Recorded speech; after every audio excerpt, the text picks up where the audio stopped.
Welcome to the Triathlon Nutrition Academy podcast, the show designed to serve you up evidence-based sports nutrition advice from the experts.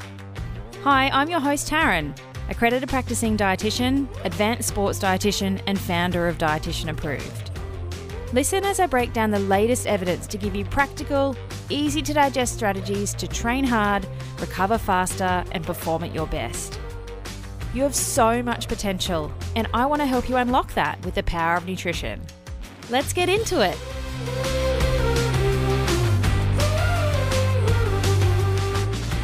I'm so excited to be talking to Angelique Clark today on the podcast.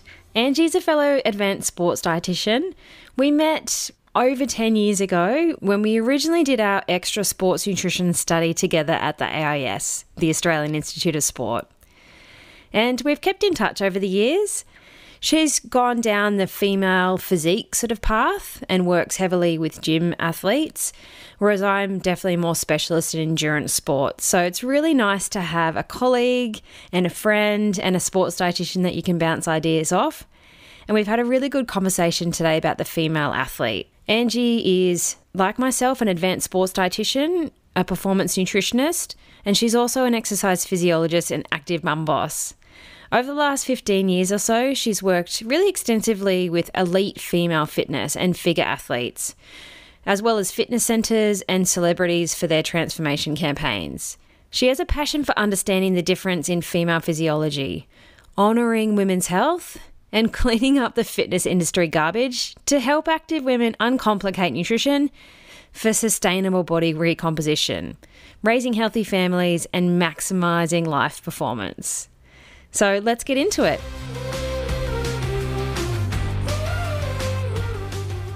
Hi, Angie, and welcome to the Triathlon Nutrition Academy podcast. I'm so excited that you're here, mate. Welcome. Thank you. Thanks so much for having me. It's the best. I'm so excited for today's discussion because I think, today we're going to talk about the female athlete. I really think it's a emerging area of research, females are definitely different to men. We know that, but we're getting a lot of limelight, a lot of heat at the moment, which is so good for us females. But I think it's really important to, from a nutrition perspective, talk about what females might need compared to males. So I'm so excited that you're here. It's an incredibly exciting time for females to be athletes and also to shed a light on maybe possibly a direction of research that we haven't looked into previously. And I think, unfortunately, when it comes to nutrition and exercise science, a lot of this information that we've learned as sports dietitians has come from male participants, and first and foremost, because maybe not many females wanted to put their hand up to be a participant. So that's probably where the trouble first started. And then second to that, of course, we understand that there's a few nuances within being a female compared to a male. And that, of course, is the menstrual cycle. So when we looked at the menstrual cycle and when we studied females in particular, we found that we might have been a little bit different and our results might have been a little bit more inconsistent, which is probably why they fell back on using male data as a reference point. But it's very much a space of us to sort of have a look at why. And just because we might have been a little bit too hard to study in the past, it doesn't mean that we shouldn't be studied. So here is the tip of the iceberg in terms of the research, and it's beginning now, and I'm super excited to see where it's going to go. So good, so good. So before we get too deep though, can you give me a bit of a rundown of your sort of journey, like pre-post uni, where you came from, why you're the female expert? Let's do it. Yeah, okay. So it kind of started the day I left high school. I kind of walked into a female-only gym after I left school, and I asked to put on muscle, and they almost fell over backwards. So if you think about this 21 years ago, a small female walking into a female-only gym asking to put on size, and it wasn't something that a lot of females did at the time. And I had this sort of fascination with wanting to feel stronger and wanting to know how to do it. So I really have been so fascinated by the physique and how to manipulate physique through exercise and food. And I think that's really what pushed me into first studying exercise science. So I left school and I started in a human movement degree, and I majored in exercise science. So I was actually an exercise physiologist prior to becoming a sports dietitian. And then I did a lot in the fitness industry. So I can say that I've probably been immersed in that industry for probably the most of my time, whether it was as a trainer or as an exercise physiologist. After that, I went into a little bit more musculoskeletal rehab, so a bit more clinical stuff. But I was always really practicing what I learned through the gym. So I would do heaps of different training, use myself as an experiment. I'd do many different diets, ketogenic included, way back when. We all think it's new now, but it definitely has been around for a while. And I loved using myself as a guinea pig, a bit of an experiment. So what I found within that was that there was a lot of knowledge gaps that I couldn't have answered by people that I thought were knowledgeable in the space. And unfortunately, a lot of the bodybuilding magazines didn't cut it. So when I was sort of asking a little bit more scientific questions, nobody could really give me those answers. So I went back to study sports nutrition, or dietetics as it was offered back then, and then specialize in sports nutrition after that. So I've kind of got this exercise background first. So I understood physiology a lot. And what I was finding amongst the people that I was hanging out with in the gym culture was that everyone wanted to either put on muscle and or simultaneously lose fat at the same time. And I thought this was really cool. So I used myself as an experiment, but I also wanted to know why and how I could do that to others as well, because I think that was pretty cool. Essentially, I went back to uni and I wanted to study the input side of things, which is obviously diet and nutrition. And I wanted to pair that with the exercise that I knew worked to develop people's physique. So yeah, the idea behind that was, what can I find out from a science perspective? Go back into the research. Let's look at university, and to get taught how to do it scientifically, as opposed to just following what trainers say or what this person says because they look good. These are the types of things that I was finding in the fitness industry were the people that were the experts or the touted experts. And it just didn't cut it with me. So yeah, I tried to become the evidence-based expert I couldn't find in the fitness industry at the time. One of the reasons I started this podcast was to actually get evidence-based nutrition information into people's ears, because there's just so much shit out there and I hate it. Yeah, absolutely. I agree. And I think it's such a noisy space as well. So we actually don't know now how to separate the true experts from the people that have done the work, that have nationally accredited, certifications and degrees, because it does take a long, long time to do this. And it's not just about studying literature. It's also about the application of that. And I found that, I had all this knowledge now going through uni, but then I didn't know how to apply it. So I had to work with people to figure that out. We talk about the nuances, and we're going to talk about the nuances of the female, but what about just the person as an individual? And so a lot of these sort of blanket rules that are out there have to be applied to the person that's sitting in front of you. And I think not a lot of people know that they are their own experiment and they can be their own experiment. And that's the unfortunate part. They're just blindly following something else that maybe has been successful for somebody else, and they need to do something that's good for them. That's a really nice segue then into the female and, whether or not they should be getting separate, specific female advice compared to the males. Like, what do you think about that? I think everybody should be treated as an individual. So I do believe that we should be giving specific advice, whether that is specific to being a female versus a male. Yeah, okay, there's a difference there, but also you've got to consider that it has to be specific and unique to the female sitting in front of you. So does what we say differ from a male? I guess an overarching blanket would be that there's still sports nutrition principles, which we have learned as we've gone through, Taryn, that kind of still apply across both genders, but it's making it specific to that person sitting in front of you, which I think is the real key. So as opposed to just being different from male and female, yes, it is going to be different. Often we find that females are smaller in terms of stature generally, and we particularly have lower muscle mass as a result of that. And that might be obviously due to the difference in hormones, but it also requires us to understand the individual and what their output is, so what their lifestyle is like, and then also what they're trying to achieve in terms of performance. So looking at them as an athlete too. So the short of it is that it has to be personalized and individualized. And that's the difference between a good practitioner and not a good one, is that you have the ability to take that research and apply it to the person in front of you and give them something practical that they can actually implement, right? There's no point giving them some crazy plan that is so far beyond what is achievable for them. It needs to be something specific to who's in front of you. And I think that's, really good to be a good practitioner is a skill to be able to do that. 100%. And I think also It's fantastic to have the knowledge and know what the science is and why we're recommending these types of things. But at the end of the day, you've got to think about the client that's receiving that. That has to be really practical for them. So it might not necessarily be that we're telling them the science that's behind the meal plan or the things that we're asking them to change from a nutritional behavior standpoint, but it's easy for them to execute. And we just take all that anxiety out. Well, I think a good practitioner does take all the anxiety out associated with that, but we're still applying all the evidence that we know in practice. We're just making it look like it's easy for them to do.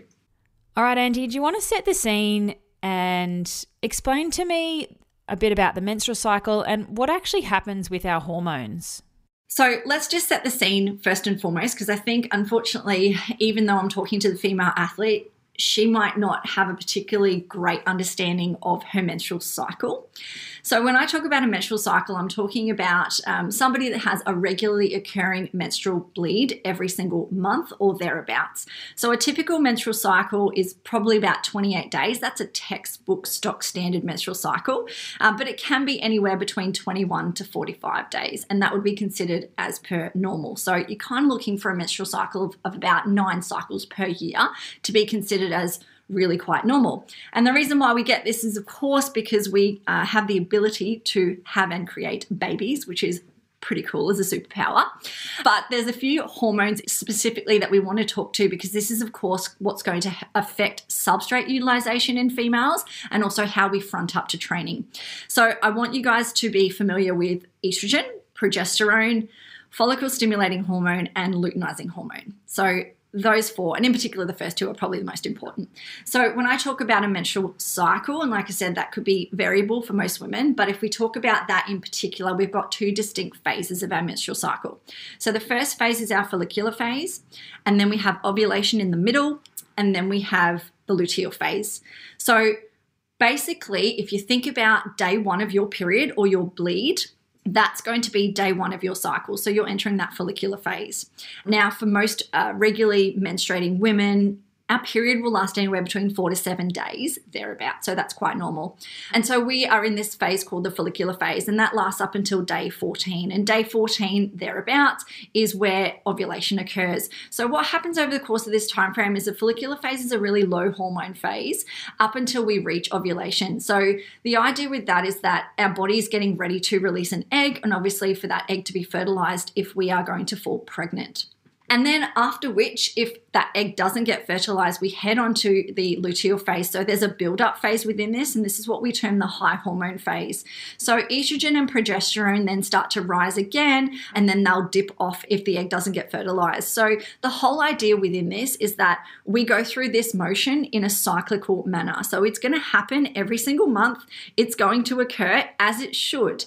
Now, in the situations where that doesn't happen, then we need to figure out why. Because for a fully functioning normal female, she should have a fully functioning menstrual cycle. And so the hard part is to understand that if that isn't happening, and this is where a lot of my clients used to come in as being, this physique athletes, we're really interested in being really, really lean. And of course, with you guys in terms of endurance athletes as well, the idea is obviously, if you're smaller, you carry less weight through the course of training and then competition. So if you are smaller, if you've got a better power to weight ratio, obviously you might be a better athlete and you might be quicker and faster.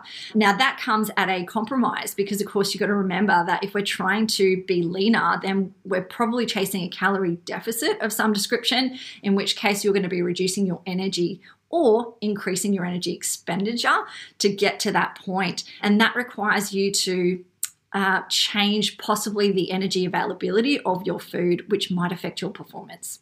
I see a lot of female athletes in clinic who are under eating because they have no idea how to fuel triathlon training. They don't have a cycle and they think it's normal, or they've seen a GP and the GP's gone, oh, we'll just put you on the pill. That'll fix it.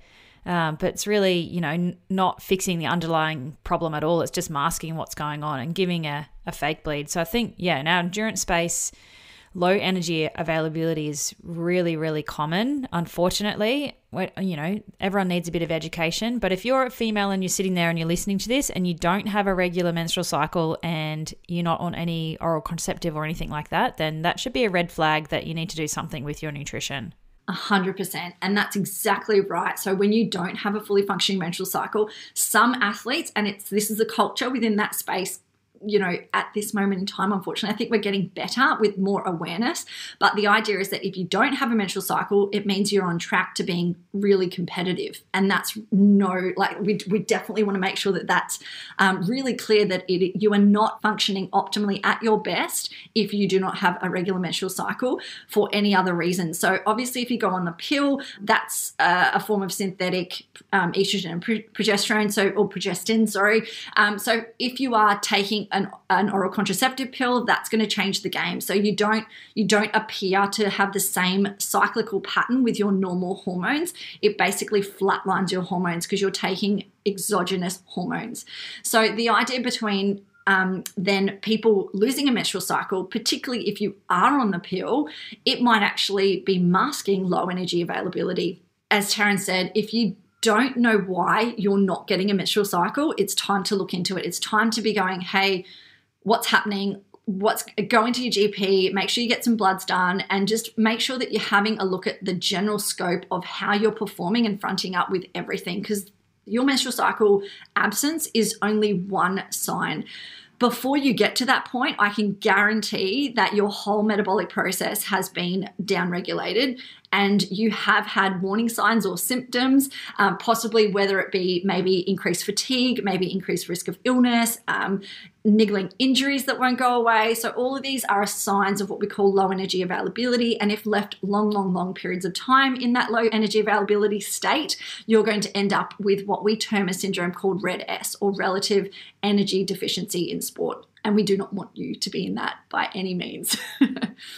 The menstrual cycle itself it's important, but it's important that we understand that our hormones are fluctuating at each and every point over the cycle of that time. And then as it relates to performance, then we want to say, okay, well, how are we feeling at each stage of that cycle? And then how does that affect our performance as an athlete? Nice. And I think that's kind of where the research is heading, having an understanding of, you know, what to eat at what phase of the cycle. A lot of people are, I don't know how to say this in a PC way, but there's a lot of information out there and people are giving quite specifics around what you should be eating in what phase. But do you want to maybe expand on that a little bit further? You're the expert, Angie. Yeah, okay. So I guess where this is coming from, so there was a narrative review that kind of revealed, I guess, the physiology underpinning the menstrual cycle, then how that would relate to substrate utilization, or how our body would use macronutrients, and then how that would relate to us then prescribing different nutrition for certain phases of the cycle itself. So if you look at the follicular phase, so what happens between, like I said, day 1 to 14, where the first part of that, you're in that bleed phase, early in that, and then you move towards ovulation. So what happens from a metabolic level, if we have a look at substrate utilization, so we have a lower fat oxidation, we have a lower protein oxidation, we have an increased oxidation of carbohydrates, we have a decreased glycogen storage capacity, and we have an increased efficacy of glycogen supercompensation. So I know you guys understand the term carb loading if you're a triathlete and you have done any events in the past, yes. So that's just basically a fancy word for carb loading. So your ability to basically saturate that muscle glycogen prior to doing competition, which is what you want to do, obviously, when you're getting ready for major events and things like that. So that's the follicular phase. So if we understand that physiologically our body is doing those things, and we have the research to suggest that this is what's happening within the female body within that, well, then what does that mean from a nutrition perspective? Well, from that element, if your carbohydrate oxidation is going to increase, then we would require you to probably eat a little bit more carbohydrate. So if you're burning through a lot of carbohydrate in that first 2 weeks of your menstrual cycle, then the idea is that we want to be able to replenish that as you start training. And that means that if we think about carbohydrates and what that does in terms of energy output, really higher intensity activities or maximal exertion activities, tempo or pace work for you guys is going to require you to burn a little bit more carbohydrate to do that type of activity. So you might be a little bit faster in that follicular phase. And of course, that means that you can then go through a little bit more carbohydrate, which means you might have to replenish with a little bit more carbohydrate. So I guess that's the whole idea within this sort of phase, is that it's being touted as the phase where you could push a little bit harder in terms of intensity. So when it comes to then relating that back to training, you might be able to hit it just a little bit harder. Now, that said, the early follicular phase, which is when you're actually bleeding, might not be great for some people. So you've got to remember that there's this idea and association between the perceived, I guess, limitations when you are on your period. So I know particularly for most of my clients, day 1 to day 2, 3-ish, thereabouts. So, the first couple of days of their bleed, they often don't actually feel great. They feel, a little bit behind the game in terms of pain threshold.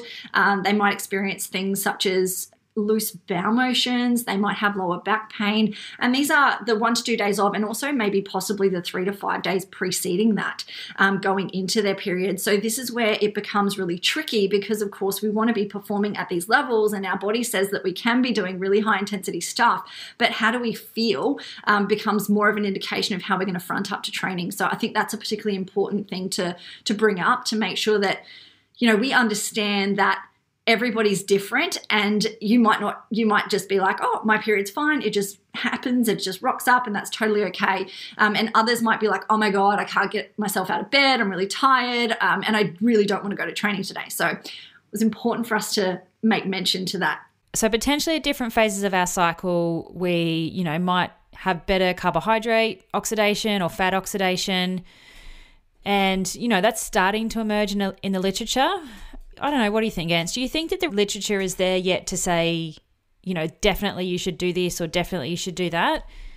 No, we're not there. In general, we want to be eating a good amount of carbohydrates anyway. We spoke a little bit about low energy availability, and I think even just getting females in general, female athletes, to eat more is a battle in itself. So if anything, what we would like to consider is that carbohydrates are important, yes, particularly for females, and maybe even more so, particularly in the follicular phase. But in general, we can't ever discredit our nutrition foundations. And I think that's really, we fall back on this each and every time. But would there be anything to suggest that females need extra? Possibly not. And when we're talking about the efficacy of that glycogen, or that carb load, the efficacy of your body to be able to store that glycogen, if we compare that to males, we might possibly have lower muscle mass, which means we can't take on as much. Doesn't mean that our body is less efficient at doing it. We can still do it, but is it any different? Gram-wise, I would say just slightly less. And the ability for us to then burn through that carbohydrate is totally unique to your training, what you're eating day to day, and then what your goals are, really, isn't it? At the end of the day, like, what do you want to do? How do you want to achieve what you need to do? And this is assuming that people have carb loaded properly. So a lot of athletes don't actually know how to carb load properly. They think that eating a bowl of spaghetti the night before a race is carb loading, but we both know that that's far from actually loading our muscle with glycogen and super compensating it up with as much as we can. So, females may be not as good at carb loading from a hormone perspective. It could be that we're smaller. It could be that we're not eating enough carbohydrate. And we also need to increase our calorie intake to load effectively as well. So it could be multifactorial rather than a hormonal shift. But I'll do an episode on carb loading, because I don't know anyone that knows how to carb load unless they've seen a sports dietitian and got a specific carb loading plan. Let me know if this sounds like you. Do you feel exhausted by the end of the training week? Do you crave sweets in the afternoon and feel like you need a nap? Training for 3 disciplines can be absolutely exhausting if you haven't dialed in your nutrition. It can be frustrating when you can't quite piece together the solid race performance you know you're capable of, and confusing when there's so much information out there, but you're not sure what's the right method for you. My goal for you is to unlock your true potential and feel like a supercharged triathlete. Firing on all cylinders, full of energy, and not only smashing quality training sessions, performing in every race too. If you're finally ready to start nailing your nutrition, join a powerful community of like-minded athletes in the Triathlon Nutrition Academy program. Head to dietitianimprove.com/academy to check it out now. For less than the cost of a coffee a day, you will finally have a plan for your nutrition instead of winging it and hoping for the best. I want to ask you about, the continuum of that low energy availability and, what we know is the end point or, towards the back end where we're starting to get into things like red S. I will do a whole podcast episode on red S, so don't feel like you've got a deep dive, but like when we're talking about it, I guess in the endurance space, a lot of triathletes I see, and maybe I just see the worst of them, but they do come in through a sports physician referral because they've got low energy availability and they've kind of had the end point or the end of the continuum where they've actually got a stress fracture. So before that point, they were already in low energy availability. And then it's just, gone further along the continuum and resulted in what I call like the truck analogy, the feather, the brick and the truck. You get a little feather of like, hang on, something's not right here. And that might be, feeling tired and fatigued, starting to get a bit niggly potentially, just not performing well in sessions. And then the brick is a bit of a louder message. Maybe, menstrual cycle you might miss it for a month or something, or you get more of a serious injury or you're really falling into a heap at the end of the week. And then the truck message is just like smacks you in the face. You get a stress injury and it makes you stop. It forces you to stop. Yeah. So, like I said, there's definitely some things endocrine-wise, metabolically-wise, that your body will show you signs and symptoms. So those little feathers you need to take extra good note of. So if things are starting to get to the point where you are noticing this sort of thing, and it's funny because a lot of the time there's this honeymoon period when it comes to low energy availability, because I think for females in particular, if they start to lose a little bit of weight, they get quicker at what they're doing, their performance increases marginally to start with, and then they get hit by the back truck later down the track. So it's very hard for a female athlete as well. And this is a societal thing as well, is that they probably will get comments as well. So they'll be like, the coaches might say, hey, you're doing really well, like you're improving your times. And so there's this positive reinforcement all the time that what they are doing is actually working for them. Or you look amazing. Yeah, and it's important to differentiate between looking amazing and actually performing, because these are two very separate things. And so in terms of, I guess, body composition, and this is this teetering on this line of, okay, am I giving myself enough fuel to support my day-to-day energy, plus on top of that my training, or if I'm looking good and performing at this moment in time, does that mean that the pattern of or the habits of what I'm doing nutritionally is going to benefit me in the long run? And so for you guys, you've got to remember that performance should be your main game. Like that should be your main focus. When it comes to body composition, I find a lot of people come into a sports dietetic clinic wanting body composition changes first and foremost, and then performance second. And I think we need to flip that switch a little bit. We need to say, well, let's just focus on really fueling your performance and possibly letting training take a natural effect of changing your body composition towards becoming a better athlete, but not at the expense of having the energy that's available to support the training that you're doing. So red S is it's an endpoint, like it is the Mack truck. It is the final bit to, hey, you've been pushing yourself very hard for a long period of time. Unfortunately, your body is just going to downregulate everything. And I like the analogy of just going, like your phone going on low power mode. So if your body is really struggling to get the amount of energy it requires, number one, to survive day to day, let alone number two, to support your training and your activity on top of that, then it's going to send a signal to say, hey, you know what, we're going to downregulate everything in our system to make sure that we're in this conservation mode. And one of those signs is to have no menstrual cycle, so lose the menstrual cycle over the course of that time. If you get 3 consecutive menstrual cycle absences, that is a big red flag. That is, you need to do something right away, and don't take that lightly, because further on from that, like I said, the culture within the athletes that I have seen in the past has been like, yes, awesome. If I lose my menstrual cycle, it means I'm on track to, being a good athlete. Absolutely not. So we know that if everything's downregulated from a systemic perspective, you aren't going to be performing at your best. So it will eventually catch up with you, is what I'm saying. And red S is, like I said, the term and the syndrome syndrome, that is the endpoint for this. We want to be making sure that we don't have too long prolonged low energy availability to make sure that we're avoiding these types of things as well. And if that's the case, then guess what? If you're sick and you're injured, that's going to pull you out of training anyway. So it's not actually going to benefit your performance in the long run too. So you've got to think a little bit more beyond just the day-to-day stuff, unfortunately. Yeah, exactly. I think a lot of endurance athletes, I think they don't have a cycle, which is great for racing. We're always in our togs, or we've got to get a race suit on, and some people start the pill just to control when their cycle is around racing, so they'll skip it when they've got a key race. But it's so important to understand that if you don't have your normal flow of hormones, then you're not sort of maximizing your body's potential that you get from that anyway. Like estrogen is ergogenic, right? We need to love it and embrace it and not try and get rid of it. Absolutely. Absolutely. And I think that's the biggest key as well, is that you mentioned it's ergogenic and it's also anabolic, so it lays down more muscle mass. So the more we put ourselves in this low energy available state, the more likely it is that we're going to lose muscle. And muscle for us keeps our metabolism high. It makes sure that we are powerful. It makes sure that we are fast. And because, of course, we are females, we often don't have as much muscle mass as men. So it becomes really important nutritionally for us to be able to eat to that, to make sure that we are sustaining that muscle mass over time. So, I mentioned the metabolic changes that happen in the follicular phase. And then, of course, there's the luteal phase, right, where those hormones start to rise and are in a high hormone state. And that changes a little bit, where it becomes a little bit more important for us to be able to look at things such as like maybe protein, for instance. So I guess what happens within the luteal phase is as those hormones start to rise out of the follicular phase after ovulation, we get an increase in fat oxidation.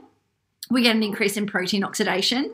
We get a reduction in carbohydrate oxidation, but our resting energy expenditure actually increases. So, we talk about low energy availability, and now we're in this luteal phase. Every single month, that would actually require us to eat slightly more. So it's been touted about 2.5 to 11.5% extra in terms of total energy required compared to your follicular phase that you need in the luteal phase. Now, why is that? Well, because we're building a uterus lining to support a pregnancy, and that requires energy. So not only are we, going out and doing all this extra stuff with our training on top of our day-to-day stuff, we're now also every single month trying to have a baby biologically, right? And when we forget that. So the idea with this is to say, well, what can we do then nutritionally to support that? And it is to, first and foremost, eat more. Yes. Possibly we need to look at the quality of the protein that we're eating. So if our oxidation rate is increasing in terms of our protein needs, then we're going to be wanting to have a little bit more protein within that. And so at rest, so this is all our substrate utilization when they've looked at the physiology is always at rest, but then we add exercise on top of that, and we actually burn through a little bit more protein during exercise in the luteal phase than what we do during the follicular phase. So it might be a bit more imperative for us to maybe even get protein a little bit before we train, and most definitely after we train. So we talk about this recovery phase where we've got this beautiful window of opportunity where our bodies are more susceptible to taking on nutrients after we've been depleted through an exercise session. So the main game, of course, with endurance athletes is you guys do burn through a little bit more carbohydrate, but don't forget protein, because I think that's the really important key in terms of making sure that we're replenishing those building blocks that's going to support good lean tissue development over time. And if we're constantly under fueling, then you're not getting enough of those building blocks anyway in what you're eating day to day. With endurance athletes, I think it's even more important because you're constantly depleting through those carbohydrate stores more than physique athletes. And so it becomes really important that you are attuned to this as well. And I think particularly if, as a female, for a fully functioning normal menstrual cycle, most women will probably experience the PMS week, which is that sort of 7 days, the late luteal phase is 7 days leading into their menstrual cycle, in which case what happens appetite-wise? We all start to crave salty, carby, maybe chocolatey type of foods. And so if that's one indication, your body's really struggling to oxidize carbohydrates a little bit more effectively than what it would in the follicular phase. So that's why our bodies are telling us, okay, well, what can we do here? Can you give me a little bit more energy on board, because I'm not great at burning through carbs, maybe as effectively as my follicular phase. Does that mean we need to change our nutrition prescription? No, but what it does mean to say is that we need to be more sensitive to the fact that we can actually eat through that. So many occasions I've had clients go, oh, what can you give me in terms of tips and advice to stop my cravings around my period? And I'm like, well, we don't stop that. We want to eat to it. We want to support you and work with your body. And just think about it as a bit of a carbohydrate load before the week after, in which case when your hormones flatline down again after you've had your period, then you can go back into that really hardcore fast training, possibly if you're feeling up to it from that perspective as well. So yeah, it's really an interesting time. I think the other thing to note as well in that period and that time leading into your period is that we often experience a little bit more inflammation. So with higher progesterone, we get higher prostaglandins, and that generates a little bit more of an inflammatory response. So our fat is really important, that we can get some anti-inflammatory fats into our diet to focus on that in particular, in combination with our high biologically valuable or HBV protein, good quality protein in that week leading into our menstrual cycle. I think we often tend to think that there's nothing we can do about that, but there definitely is. And I think, once again, it encompasses the individual, whether they are even experiencing symptoms about that, or whether they are totally fine and they don't need to look at that in a little bit more detail. But there are some nutritional strategies we can do. We just might be a little bit more specific and a little bit more aggressive if someone is reporting, these types of symptoms in that phase. Yeah, nice. Is there any other nutrients that females should be aware of, whether it's across their cycle or just generally?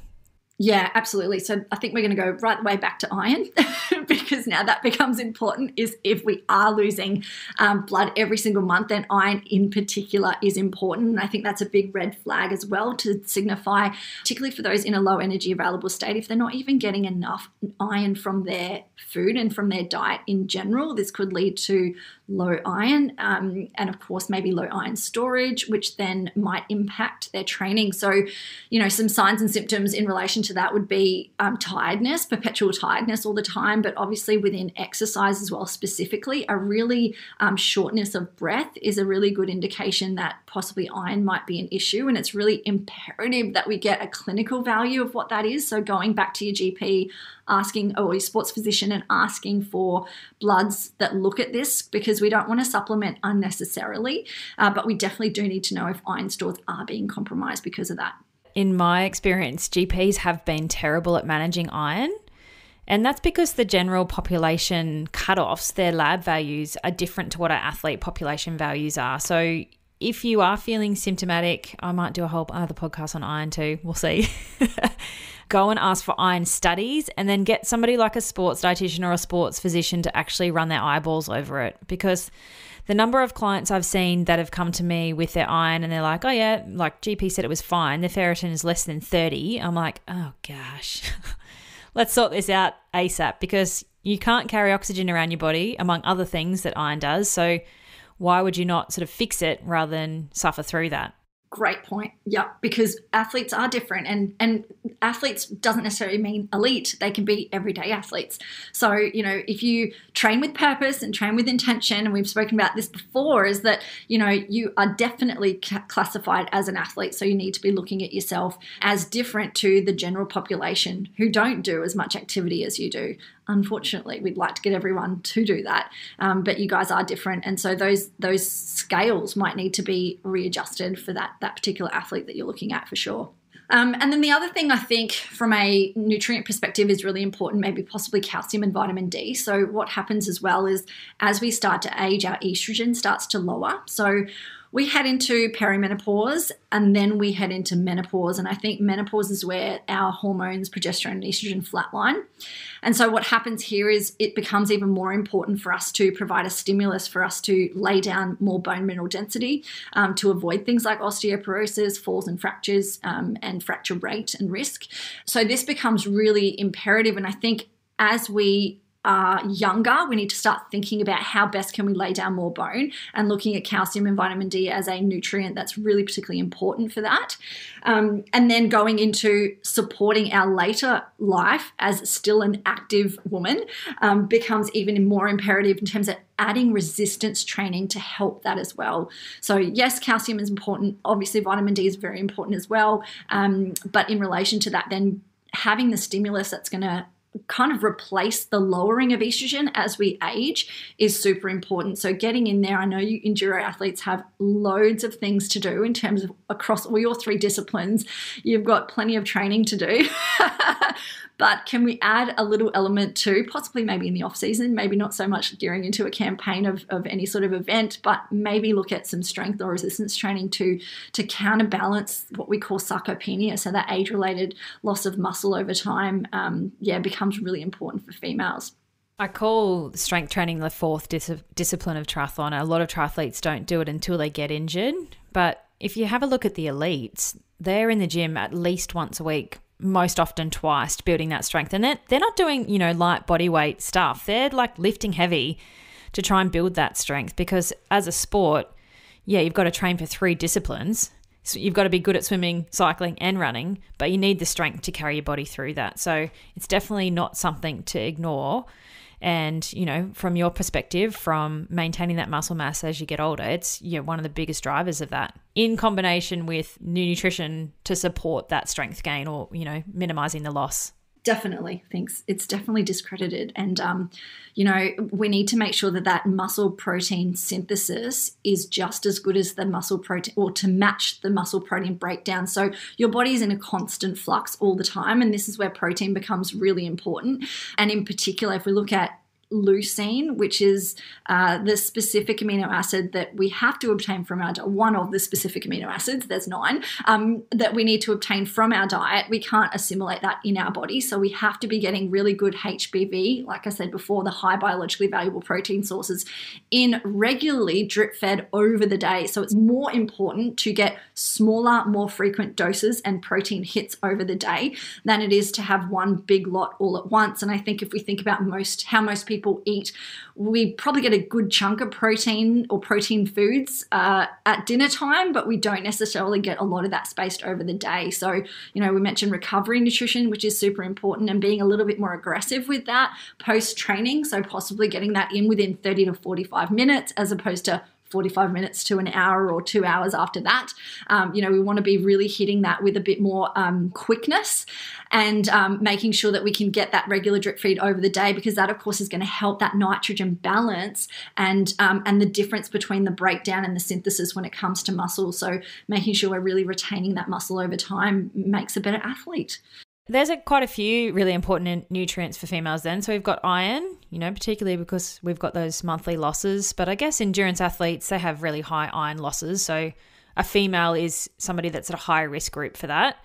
Then we've got calcium, making sure that, we've got really strong bones and teeth. And every single muscle contraction is involved in calcium, needs calcium. So we definitely need that one. And protein, which you've touched on a lot there, which is awesome. Onto that, I think it's really important to highlight the protein recommendations for females should be higher than the general population, again, because you guys are athletes and active. So you've got to remember the difference. So what's recommended in terms of the daily protein intake for general population is about 0.8 grams per kilogram per day.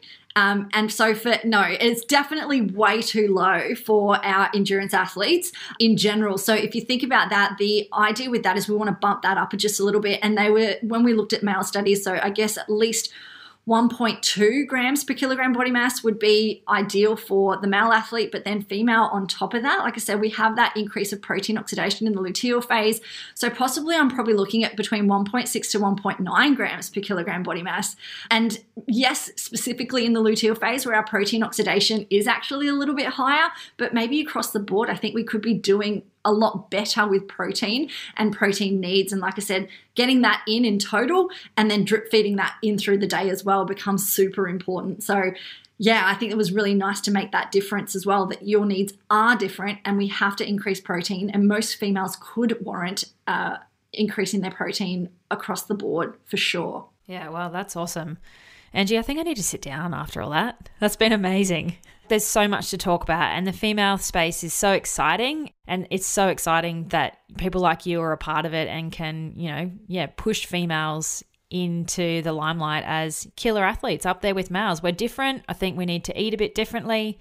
Whether the research is 100% there for clear guidelines yet, probably not, but it doesn't matter because there's people like you that are out there waving the flag, reading the literature, condensing it into stuff that's practical and easy to understand. And at the end of the day, you're going to individualize it to the person in front of you anyway. 100%. I couldn't have said it better myself. That's exactly what I am doing, taking that literature, making sure that, in combination with everything that we have known to date as well. So we don't just lose our brain when something new comes along. We always want to be keeping up with the new stuff that is out there. And like you said, it is definitely exploding at the moment.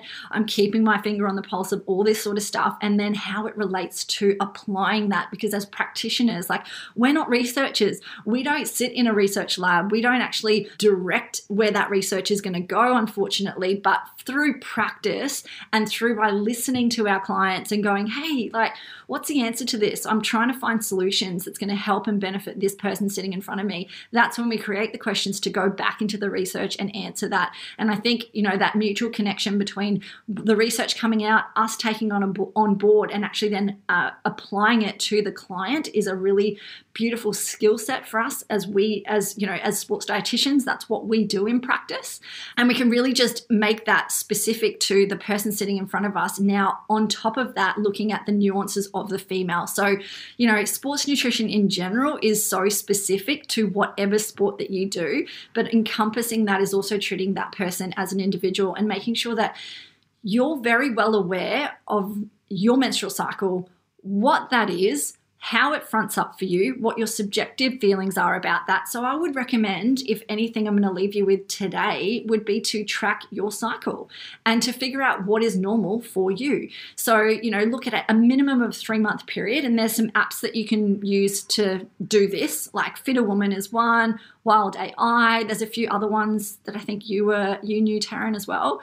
Just a general one like Flow, FLO, to track your cycle. Or if you're old school, use paper, just something to track it. It doesn't need to be U-Butte. Absolutely. And if any of you guys are specific, talking to triathletes and really love their specificity, you might also be recording your training data in some other area, Training Peaks, and there's room for, writing in menstrual cycle and things like that as well within your training scope, and to match it with your training and your performance and also maybe your nutrition. So you might want to say, okay, well, I'm tracking now my food journey. I'm also tracking my sleep and my fluid and my training on top of that. Then overlaying that is now I'm tracking my menstrual cycle on top of that, and having a look of any signs or symptoms that appear quite regularly and that happen every single month. So by doing that, you're going to get a really beautiful picture of what your body goes through each and every month. And then you can start to get a feeling of what's coming up and preempt this sort of thing, and maybe readjust some of those training sessions based on how you feel, or readjust your nutrition based on how you're feeling as well. So that becomes super important and valuable information for your sports dietitian, because then we can take that knowledge and go, okay, well, this is what we'd suggest to have or do here, here, and here, because you've been experiencing these symptoms. Let's give this a whirl. So in particular, I know we did mention iron and calcium. I think particularly if you are a female that has a fully functioning regular menstrual cycle, things such as magnesium and zinc become particularly important, maybe looking at some omega-3 fatty acids in terms of supplementing an already good diet. So you have to make sure that those nutrition foundations are set in motion first before you start to look at supplementation, but then possibly these sorts of little things. How to build a pyramid. We start at the base, and the base of that is our nutrition foundations, what you eat day to day, breakfast, lunch, dinner, snacks. On top of that, we build on from that and we look at your training nutrition. So sports specific, what are we doing pre, during, and post training? Very, very important. And then, of course, on top of that, and I call this the sprinkles on top of the icing on top of the cake, is that supplementation. So that's going to make, between a 1 to 2% difference with what you're doing day to day if you've done all the other things correctly and you've built that pyramid really well. So, on top of that, we can look at, okay, is there a certain time leading into my cycle that I might be warranted or benefit having a little bit more supplementation on top of that as well? So like I said, it's all something to consider with your sports dietitian, but the more data, the more info that you can get on you as your own experiment, so N equals 1, the better off that we have to make those nutrition related decisions based on what it is that you're after and developing you as a high performing athlete. Yeah, unreal. I think Training Peaks, you can measure a lot of those metrics, and Garmin, you can certainly track your cycle now too. So people are starting to listen to the female athlete and putting that stuff in, which is awesome. Angie, that has been so good. I can't tell you how amazing you are. Where can people find you if they want to hear more about you, follow along the female athlete journey? Couple of different platforms. First and foremost, you can jump onto my website. So that's just www.angeliqueclark.com.au. So jump on there, pop your details in. I always have something that would be of benefit in terms of a download. At the moment, I have some pretty cool and amazing female superpower, superfuel recipes in there. So pop your details into that if that's something that you're after. Otherwise, you can follow me on Instagram. My Insta handle is Angelique Clark_nutrition. And then, of course, Facebook is Angelique Clark Nutrition Dessert. I'll put those links in the show notes for people if they want to check you out and do a bit of stalking. Oh, thank you so much for joining me, Angie. It's been so good. I'll have to get you back soon because I feel like we could talk forever. Get us at a coffee shop together and it's hours. We start getting texted by our husband saying, "Where are you and what are you doing? Come home." But I think that's so useful for athletes to get some information and start to actually think about it. Like as a female athlete, if you've been listening along and there's a few sort of really good gold nuggets in there, just at least start tracking your cycle if you're not already doing that and seeing if there's anything that you can learn from yourself based on that. But that's been so good to have you, Angie, and I'll chat to you soon. Absolutely. Thanks for having me. Thanks for joining me for this episode of the Triathlon Nutrition Academy podcast. I would love to hear from you. If you have any questions or want to share with me what you've learnt, email me at podcast@dietitianapproved.com. You could also spread the word by leaving me a review and taking a screenshot of you listening to the show. Don't forget to tag me on social media at dietitian.approved so I can give you a shout out too. If you want to learn more about what we do, head to dietitianapproved.com. And if you want to learn more about the Triathlon Nutrition Academy program, head to dietitianapproved.com/academy. Thanks for joining me, and I look forward to helping you smash it in the fourth leg. Nutrition!